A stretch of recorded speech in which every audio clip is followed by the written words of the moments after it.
Sering tampil terbuka dan seksi, Nia Ramadhani kini justru tampil tertutup dan santun hingga membuat pangling. Dia tampak membagikan potret penampilannya yang santun kenakan mukena saat selesai salat maghrib. Hal itu terlihat dari unggahannya di Instagram Stories, Selasa tanggal 16 Maret tahun 2021.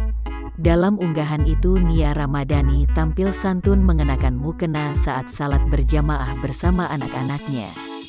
Nia Ramadhani tampak sedang duduk bersama putri sulungnya, Mikaela Zalindra Bakri.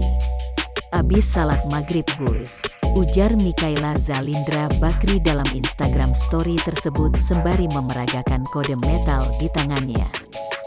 Masa gitu?" timpal Nia Ramadhani yang melihat putri sulungnya memberikan kode metal ketika selesai salat.